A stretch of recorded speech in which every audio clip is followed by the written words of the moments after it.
the devil plays a big part in rock music, and all the way back to Robert Johnson, who I think is that the story of Robert Johnson is probably the archetype of rock and roll music.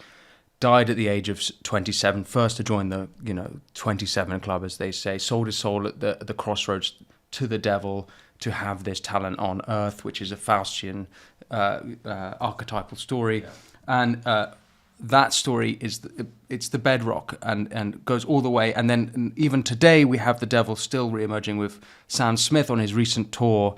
He's dressed up with devil horns, flames coming up the stage. All around the stage, but it's like laced in S&M, and there's a whole other context to it. But so there's a flirting with, and obviously this is just one side of pop music and rock music, but there's a flirting with the devil, which is noticeable because, let's say, classical artists, obviously the devil's always been portrayed, but usually it's portrayed with the contrast of the heavenly or the divine, and so. I wondered what your insights were into the devil in pop music. So this is actually something that you could trace to other forms, just so we don't limit it to pop music, to be careful so that people don't think, well, it's just rock music is evil or whatever. In folk music, in a lot of folk traditions, you have a relationship between the devil and the kind of, for example, the devil and the fiddle. Right, there are all these traditions. I know in Quebec where when you play the fiddle and you play the fiddle like the devil, and that sometimes if you play the fiddle too well and the dance is too intense, and the devil will come and dance among the people, and there's always this legend of a young woman who dances with the devil and kind of dances the devil through hell, and he tires him out. Like she's the only one who can tire him out. So the idea of the devil being related to, it has to do with, the best way to understand it, that it has to do with the passions. It's the best way to understand it, because folk music and dance music and everything kind of goes down into the hips. It's more passionate. It has something. It has something of desire. It's something that has to do with seduction. It's something that has to do with the more sexual energy, and so I think that just naturally there's a sense in which that is connected to the devil in Western mythology, right? There's a famous song which is "Devil Went Down to Georgia," which is the Charlie Daniel Band's, I believe, which is famous fiddle solo, and exactly that in toying with the devil. Yeah. But it's just a kind of, is it as simple as people are playing around with what they consider the sins, let's say, and it's not, is it as shallower? No, it's neither shallow. It's all the levels it can be. And so this is the problem, I think, when people look at this type of symbolism or this type of music, is that they'll say, in the 80s with heavy metal is satanic and it's all satanic. It's literally satanic. People worship the devil. And anybody who's interested in that kind of music knows that that's not true. It's like, well, I like, Black Sabbath, but I know I'm not a Satanist. Like, I know that that's not something that interests me. And so, but it doesn't mean that it doesn't go all the way into that. But that at the most superficial level, it's exactly what you said. It's something like playing with our desires, playing with sinfulness, playing with fear, playing with, it's something like Halloween. Like, we just celebrated Halloween last week, and Halloween has something to do with that. It's like it's related to carnival, okay? And the symbolism of rock and roll and of pop music is related to what we would consider the ancient carnival. In the ancient world, there were always feasts of excess, where usually before Lent or before some fasting period, or sometimes at the end of the year, there's different traditions for different cultures. You would have a feast of excess and a feast of upside down, where just for a few days you would dress up in garish clothing, you would wear masks, you would have kind of devilish characters, you would have acrobats and twirling things and fire breathers and all that kind of stuff. What tradition is that? No, it's a carnival. You know what a carnival is? I know, but so my understanding, and maybe this is wrong. Well, Mardi Gras, right? So we had Mardi Gras in the West. We had several traditions in the West. There's Mardi Gras before Lent, where you'll have a carnival tradition, where you'll have cross-dressing and kind of a bit of lewd behavior, a little bit of juggling. But doesn't that come from voodoo tradition? And No. no? Where does Mardi Gras come from? No, Mardi Gras is the feast before Lent, before Ash Wednesday, right? So Ash Wednesday is when you get, in the West, is when you get the cross of the ash from the previous Palm Sunday, right? And then that starts Lent. It means it starts fasting. And Carnival means the feast of flesh. It's the feast of meat, actually. So just liturgically, what it was, it's like the last day we eat meat.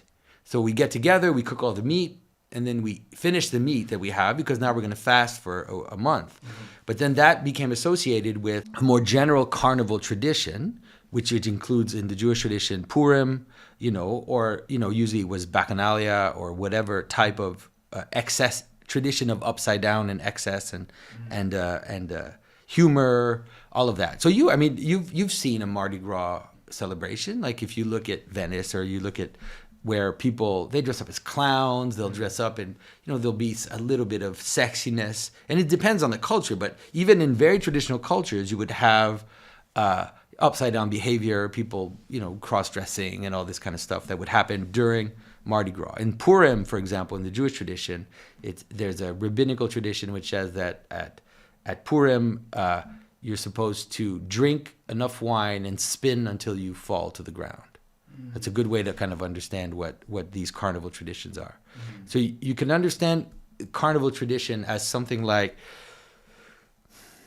coming into the end, right? Coming into the edge, coming into the place where things show their exception, their upside down, their excesses, and we kind of expose them for a moment because it's kind of taboo in most of the year. Everything's kind of, we have these desires, we have these maybe little flights, these little excesses, these little moments where we don't totally fit whatever in our thoughts or in our desires. And then usually those traditions, what they do is they open that up for like one day or for a few days, and then they close it back down.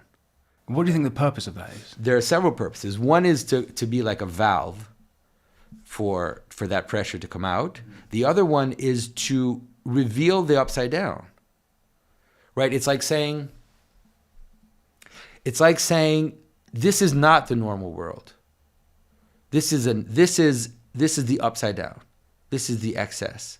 Mm-hmm. Right? And so we have to show it to some extent so that we can know it, contrast it to what's normal.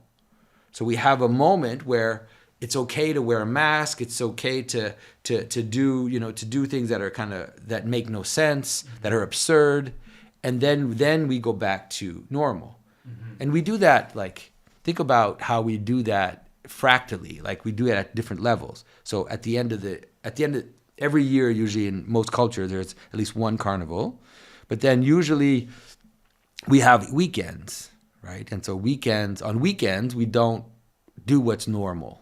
We do things that are a little off from normal. We kind of play, or maybe we'll play games. We'll do things that are a little off. And in the evening, we do the same, mm-hmm. right? So we work during the day, and at the evening, we'll play cards, we'll watch a movie, we'll entertain ourselves, mm-hmm. And then we start again.